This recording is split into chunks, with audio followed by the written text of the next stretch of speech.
Dream job or nightmare? It's hard to know if a career that looks great on paper will actually lead you to the life you want to live. So welcome to Dream Job Cafe. I'm Larry Port. I'll be asking different professionals the questions you won't find anywhere else. So grab a coffee, settle in.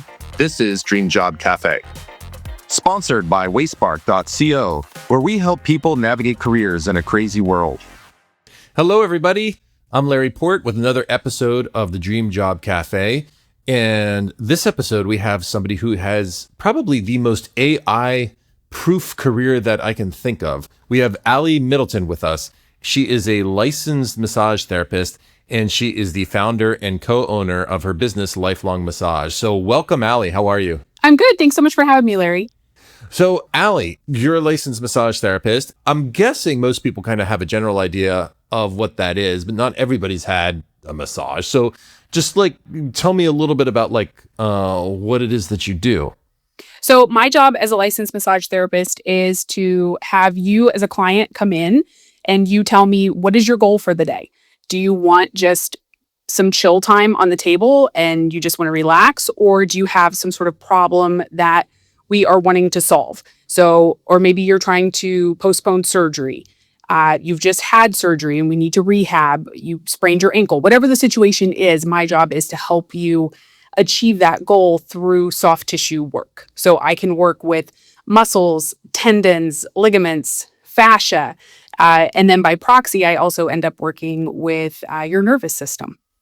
Right. So there's a lot to that, right? There's different purposes of massage. It's not just something that you get when you're on a vacation or something. It's something that is directly related to health outcomes. It's something that professionals use to optimize their performance. So there's a lot there. And I assume you're a entrepreneur, so you probably also have business stuff to take care of, whether it's marketing or bills and stuff. Yeah. So, and that's the thing, one of the greatest things about being a massage therapist is that you can kind of pick and choose where you want to go. I've worked everywhere from a dental office to an athletic club to working with professional athletes to working with chiropractors and physical therapists, athletic trainers, to owning my own practice. So there's a lot of different things that you can do. And certainly if you're wanting to live on some fantastic white sand beach and be the person that gets those vacationers, then yeah, you can do that. Or you can work with a certain population, maybe it's oncology or senior citizens, kids.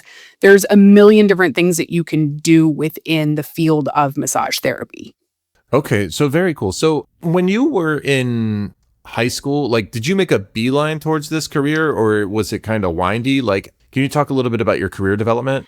So when I was in high school, I thought that I was going to be an opera singer and I am not. Okay. I still sing, but I'm not an opera singer. And my parents... I was going to ask. Yeah, do you sing in your spare time or do community theater or anything like that? So I do sing in a community chorus, but we're certainly not singing for our supper anymore. But okay. I was in my early 20s and my parents had, the classic sit down conversation with me of look, you got to figure out how you're paying bills because you're not right now. So how are you doing this? And I drove past a massage school every single day. And I thought, we're going to see what this is about. So I went and took a tour of the school and got so much information about what you can do as a massage therapist.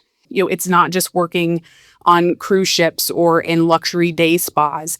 And then I thought, well, shoot, I've got a built-in clientele of other musical people that could all use massage. This is going to be great. Great. So I signed up for classes. Within 3 weeks, I thought, oh, no, we're supposed to do the other thing. We need to flip this. So I completely changed my mindset to becoming a massage therapist full-time. And then I just sang, in community aspects.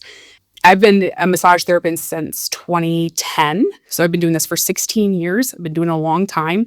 And I've kind of morphed as I've found new skill sets or some sort of new research comes out that allows for a new modality or a new modality becomes more open to the public. So my favorite example is always with the Olympics. Every Summer Olympics, there's always something new that comes out. And it's usually with the volleyball players and the swimmers where, Michael Phelps in Rio all of a sudden had, all these cupping marks. And then Right. I'm getting phone calls like, I want, what is cupping? Can I have cupping? What does it do? And so that brings a lot of public awareness to what it is that we can do in the field of massage. Yeah, that's pretty interesting because, the swimmers, you see everything pretty much, you know what I mean? So I remember when cupping first came out, I remember seeing those marks and being curious what those were. So what's school like? Is it like, I know, I'm always, I ask this when we interview nurses and stuff like that. And I'm like, oh my God, what was like, I'm not good at memorizing things. Do you have anatomy classes? I'm assuming you have to understand musculature, the skeleton, all that kind of stuff. Like, can you talk a little bit about what the schooling is like? Yeah, so schooling for massage therapy, we don't have a national standard. So each state is in charge of setting those education requirements. When, I was in school in 2010, the state of Texas, where I'm originally from, it was, like 400 hours. Now, here we are 16 years later, most states require about 600 hours. So depending on how often you're going to school, whether you're going full-time or you're just kind of going like a night program, you can usually be done in somewhere like 9 months to a year. Going back to what is in that program, yeah, there's a lot of anatomy, physiology, kinesiology. Knowing where muscles are is great, but you have to know what they do. And then there's also a huge emphasis on pathology. If a client comes in and they've got a laundry list of conditions, medications, we have to know what's safe. Can I do deep tissue? Can I do cupping? Making sure that they have good skin integrity. So there's a lot of pathology emphasis, so that way we can make sure that we're not hurting the general public. Right, because older people or burn victims, or there are people that come in with all sorts of different conditions. You got to know exactly probably what touch to use. And in fact, I think like my sister did some massage therapy at one point, and I think she did specialize on burn victims, which kind of leads me to a question, which is that, can you talk a little bit about the specialization that some people tend to pursue after they go into massage therapy work? Yeah, so there's all sorts of different certificate programs that you end up with. So for example, for myself, I went down the route of a medical massage practitioner. It gives me additional skill sets. It really did a good job of teaching further about how do I actually do a really good assessment?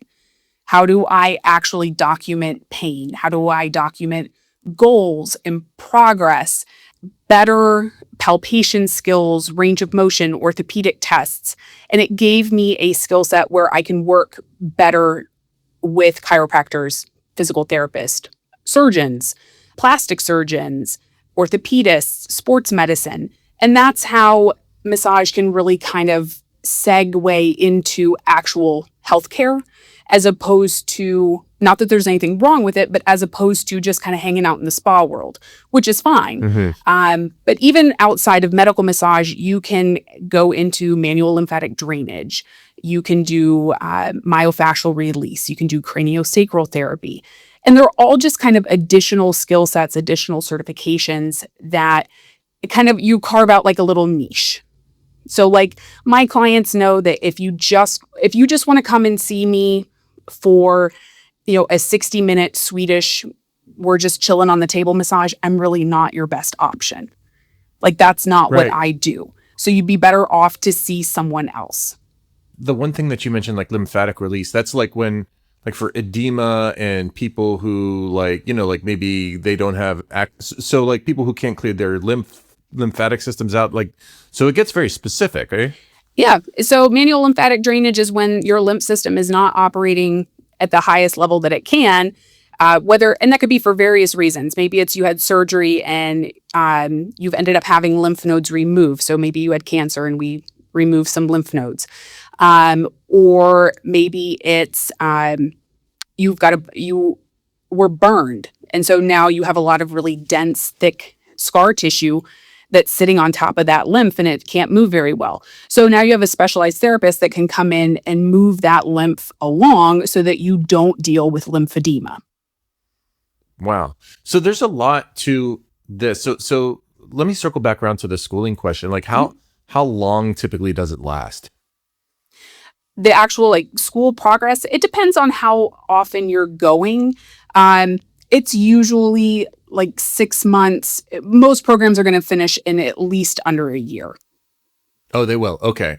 Yeah, So, it's an and that's to get hours-based program. It's an hours-based program, and I'm assuming that it's also like I don't know if they call it a practicum or like the actual hands-on. Like you got to learn how to actually do that. Is there must be somebody that you're massaging who grades you then, right?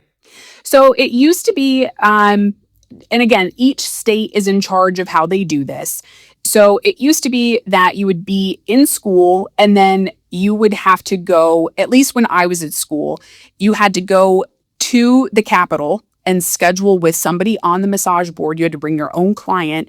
And then it's almost kind of like looking through like a two-way mirror where they would say, do effleurage of your quadratus lumborum. And so you would have to know what effleurage means and where is your quadratus lumborum, and then you would have to perform that stroke.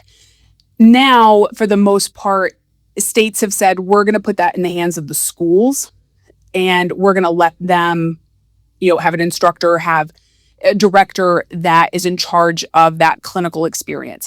You do have to have clinical hours in order to graduate. So you have to work with the general public, usually for at least 50 to 75 hours before you finish school.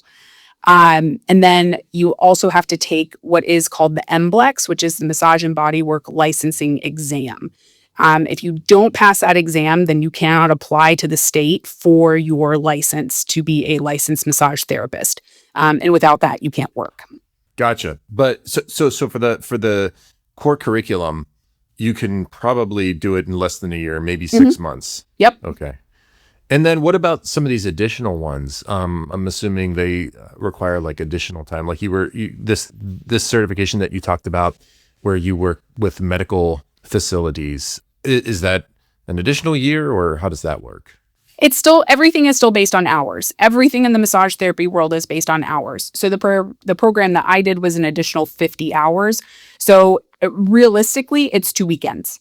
Oh, okay. That's it. So it's not too bad. Nope. And talk to me a little bit about what the work is like. I mean, you're with people. I think you may be one of the first people that I've spoken with where I mean, there is a kind of an ergonomic factor here. Like, how do you do it so that you don't like get exhausted or, wear yourself out? Or is that a factor? Oh, it's absolutely a factor. So body mechanics is what we call, how are we using our body effectively so that we don't hurt ourselves? Making sure that the table is adjusted to the right height. I taught massage therapy for a little bit. And my favorite question was always, how do you figure out, based on how tall your client is, how do you figure out how you set your table? It doesn't matter how tall your client is. You're not working on them vertically, they're horizontal. So your table height pretty much stays the same, unless you get a client that is really thick, like they've got a lot of tissue, or you get somebody that is really thin, and then, I don't want the table as low. Maybe I want to bring the table up a little bit higher. And it also depends on what type of work you're doing. If you're doing, for example, manual lymphatic drainage, or if you're doing craniosacral therapy, you're going to use a really, really light touch. So you don't need to be able to put your whole body weight into it. So maybe you want the table a little higher, so that way you don't have as much available leg and core strength to put into that work. Whereas if you're doing deep tissue, you're doing myofascial release, you want that table low so that way you have all of your body available to work. So when I taught and when you're in school, body mechanics is huge because I always called it the turtle. If you look like a turtle where you've got that very rounded back, you're going to go home hurting at the end of the day because you're not using your body effectively and efficiently. When we say that, most people think I have an 8-hour workday. I work, 9 to 5. I may be in my office for 8 hours, but I'm not seeing 8 clients. There's no way. A full week for me is I'm probably seeing maybe 20 to 22 clients. Okay. and that's it. I may Gotcha. be in my office for, 32 to 35 hours a day, but I'm not seeing that many clients. 32 to 35 hours a week, probably, right? Yeah. Yeah. Did I say day? And also, I'm guessing for the most part, some of these people are probably asleep, but some of them probably talk to you. Is it like one of these kind of jobs where you like really gotta be able to like? I'm guessing you're talking a lot to your clients, like maybe even the whole time. And it kind of depends on what type of work you're doing. If you're in a spa environment, then a lot of times people will go in and they just kind of fall asleep on the table. The type of work that I do where we're trying to rehab injuries, we're trying to postpone surgery, maybe you did have a surgery and we're trying to rehab you a little bit, then yeah, we need to talk. And it's not necessarily like I'm asking, how's your day? How's the weather? How'd your baseball team do? It's, at what point are we reaching that end barrier where you have pain with this movement? Is this comfortable? Okay, now do that movement on your own. See if we can get more range of motion. It's a very collaborative time. It is not, I don't work on bodies. I work with my clients. Got you. Okay. So it's really interesting because it seems like it's such a, it's much more, before this conversation, I didn't realize kind of the breadth of this career and all the different kind of functions that it had. Now, where does it kind of leave off? Because there's stuff that kind of surrounds it. Like, I see like Thai massage or Reiki or other things like that. And I don't know if these things are part of the discipline or if they're around the discipline or if they're not related at all. Can you help shed light on that? So definitely Thai massage, ashiatsu, where they're, using the bars that are on the ceiling and they're massaging with their feet, acupressure, trigger point. Those are all different skill sets or different modalities under the larger umbrella of massage therapy. Reiki ends up kind of getting lumped in with massage.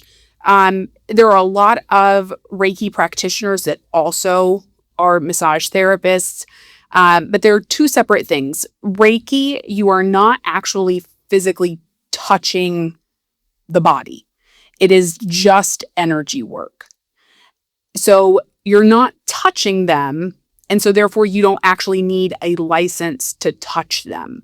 So there's a lot of different caveats with that where it gets lumped in, but it's really an entirely different thing, like Reiki is. But all those other modalities all fall under massage therapy. Okay. So, Ally, let's talk a little bit about work-life balance. You're running your own business, so I'm guessing that confers a lot of flexibility because, so maybe when you're answering this, if you can kind of talk about like what it's like for somebody who's established like you are, you've been doing it for 16 years, got your own firm, or maybe somebody who's like fresh out of school. Okay, but what I like to do is we do the family dinner test. So the question is, on a scale of 1 to 10, how likely are you to be able to enjoy a family dinner? That's like a 10. That's a 10. Okay. So I will say in my household, we're not, and this is for me, I work evenings. Most of my client base, we're still juggling, kids' schedule, work schedules. So I work, 3 out of 5 evenings a week. But otherwise, my household, we're a breakfast household. Like everybody sits down at my household. We all eat breakfast together. But there's a lot of balance that you can have. And if you're running your own show, you can set your own hours. If you're an independent contractor, a lot of times you can set your own hours. If you are an employee somewhere, the beauty of that is you get benefits. You get paid time off. Maybe you're getting a 401k match. Within a lot of these really high-end day spas and franchises, those are options. You want to run your own business, you got to run your own business. And maybe, you get to the point to where you can grow and you can hire employees. And then maybe, you're offering, benefits and paid time off and sick leave and all those fun things for you and your employees. But if it's just you, for me, it's myself and my business partner. And it's great. I mean, like I'm gone, kind of whenever I want. That's great. If I want it to randomly just close my book for a Saturday, I can. I don't have to run it past anybody. Now you have to be smart and think, okay, if I'm going to close my book for this day, and normally I see 4 or 5 people on this day, where are they going to go? And are you also okay to lose that revenue? Because if you don't have a client on the table, you're not getting paid. So that brings up the thing with, so vacations can be, are they tricky then? Because if you take a vacation, you get to take a vacation, but then at the same time, it's not like when you work in a corporate America setting where you have like pay time off, you're just not getting paid. Yeah. So prime example, I'm gone for like 10 days really soon, and I'm super excited, but I'm not going to get paid. Because there's nobody on my table, and I own my own business, and I'm not going to pay myself because there's nobody on my table. Yes. But it's not unusual though, because if you're going to be in a career where you're going to be working for a corporation or something where there is a paid time off policy, that's one thing. But massage therapy, and we talked to a home healthcare nurse who works in a similar fashion where you're just booking hours. But other jobs that are trade-based jobs where you get paid by the hour, they kind of fall under that same category, right? Even primary care physicians, they take a vacation, they're not getting paid. Yeah. So, and you just have to plan for it. It's not the end of the world. You just have to plan for it. Right. Yeah. And I think that's like, as long as you're like able to like understand like the whole structure of how you want to live your life and how this is going to fit in, you can really make it happen. It's probably when you're just like this, you can't really be like off the cuff planning things, because you have your reputation and you have your reliability from the perspective of your clients to think about and things of that nature. Yeah.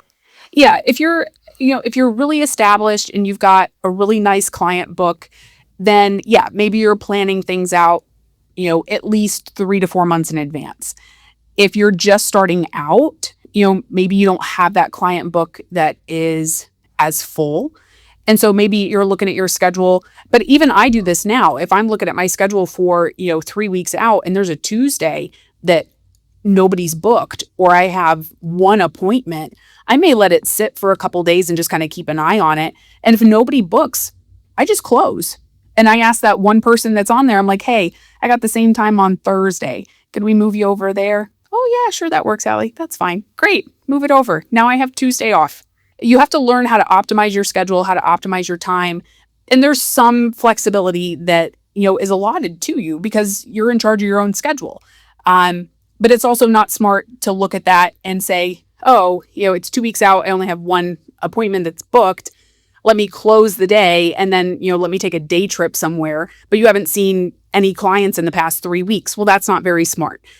Just trying to figure out, how are you scheduling your people? How are you clustering everybody together to make the most out of your time?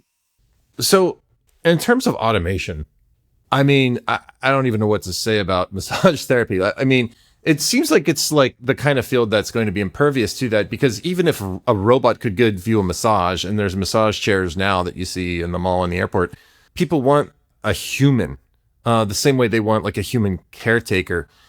Agree, disagree? Is there even conversation around this in your field, Ally? So I wholeheartedly agree. And we are definitely living in a society that is undertouched. Our brains and our bodies are hardwired that we need physical contact. And there's not a lot of that happening in a therapeutic base. I mean, think about it. If you live by yourself, how many times are you getting a hug? Probably not a lot.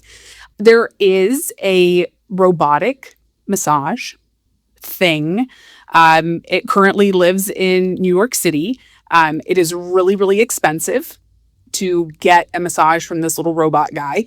And you can give it feedback and, it'll adjust, but it's never going to be able to replace a human.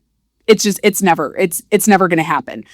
And I think one of the greatest things about what I get to do is that I build relationships with people. How many times in a healthcare type of setting do you actually get to spend Even, my shortest appointment is 30 minutes. How many times are you spending 30 minutes with your PCP? You're not. I know more about some of my clients' lives than I should know, but it's because I've been seeing them, for 6-7 years. And I know exactly what's going on especially you see people on a weekly basis or a bi-weekly basis, you know a lot about what's going on in their lives. And everybody's always so happy to see me. They're always so happy. Nobody is mad that they're walking through my door. It's great. You talk about like the family dinner test. Nobody is mad that they're coming in through my door. And I really don't have bad days. I really don't. Everybody's happy to see me. I get to do what I love. I do good work. People pay me for it. And I get to live my life. It's great. But you need to be a people person. You have to be a people person. If you don't enjoy people, this is not not the space for you. All right. You kind of like anticipated the question, because I always ask people like who should think about maybe going into this career that maybe isn't thinking about it, or who, like, what kind of skill sets would be successful in this career, and who should run screaming in the opposite direction. Yeah. So people that should come running towards massage therapy, people that love people. And people that don't mind the TMI. You're going to get a lot of extra information that you would never anticipate in a day-to-day kind of conversation with someone. But then all of a sudden you put somebody on the table and it just kind of, I call it word vomit. Everything just comes out about why ever they are there. Does it relate to their shoulder? Does it relate to childbirth? Does it relate to grief? There's a million different reasons why people show up on my table. And so you need to be prepared for all of that. So the TMI, like, you have to be okay with it. And you have to love people, and you have to be willing to be a continuous learner. There is education and research that is coming out all of the time that relates to our field. And so you have to be willing to change your mind about old information. Folks that should not be a massage therapist, if you don't enjoy people, if you don't enjoy like making small talk at the grocery store, this is not for you. This is not for you. If you've always been the person that's like, oh, I'm not like the touchy-feely person, also not for you. You're going to touch people. You're going to touch people's feet. You're going to be, in people's armpits. You need to be okay with touching people. Okay. Well, that's very good. That's very good. So I think people who don't like feet are sufficiently warned. But it sounds like such a rewarding career. Is it growing? Like, do you have a sense of like, it seems like maybe more people are open-minded to getting massages than they were maybe 10 years ago. Maybe that's just me or my observation, but I don't know what it looks like from your perspective. Do you think it's... You are 100% right. People are looking for alternative or integrative or complementary methods that they can use to improve their mental health, improve their physical health, and massage is at the forefront of that. There are way more massage therapy jobs than there are massage therapists. Really? So COVID was really hard for massage therapy. It took a lot of massage therapists a long time to go back to their studio space. And then there were just a lot of massage therapists that were like, you know what? I was thinking about maybe, calling it quits in the next couple of years. I'm done. And going back to that, we're such an under-touched society. During COVID, nobody touched anybody at all. And so then coming back from COVID, now we have this huge population that just their bodies just need to be re-hardwired and kind of retrained that touch is okay. Like, as a society, we need that community, especially if we think about like the frail, the elderly, those that are sick. Those are folks that historically as a society, we kind of push those people to the side and be like, okay, like, we don't need to hang out with you anymore. Well, no, actually we do. We still need to hang out with them. They're still valued members of society, and they still deserve, the dignity that everyone deserves. I would also think, though, that with the aging population, because I mean, this is like one of these things, when I talk about people like looking for careers, one of the things I say is like, look at what's happening in society. And one of the biggest things that's happening is this demographic trend where you have people living longer and longer, and we're not having as, there's way more older people than there are younger people. So, and older people tend to have more disposable income. So I would think that the amount of massage required over the next, especially like 10 to 20 years would be considerable. Correct. Right. Correct. I would say the average age of the clients that I see in my practice. Now, again, my little niche is more medically based. So I'm seeing a lot of folks, surgical and injury related, but I'm seeing mostly, 55 to 65. That's kind of that's your wheelhouse. That's my wheelhouse of the folks that I'm seeing. Oh, great. And then I guess I don't like to talk like turkey on this kind of show. And up until recently, I used to ask People about Disney World vacations, but then I found out how much a Disney World vacation actually cost. So I guess let's put it this way. Are you, in general, you go on vacation, are you able to afford a vacation? Are you able to go on vacation and stay at a budget hotel?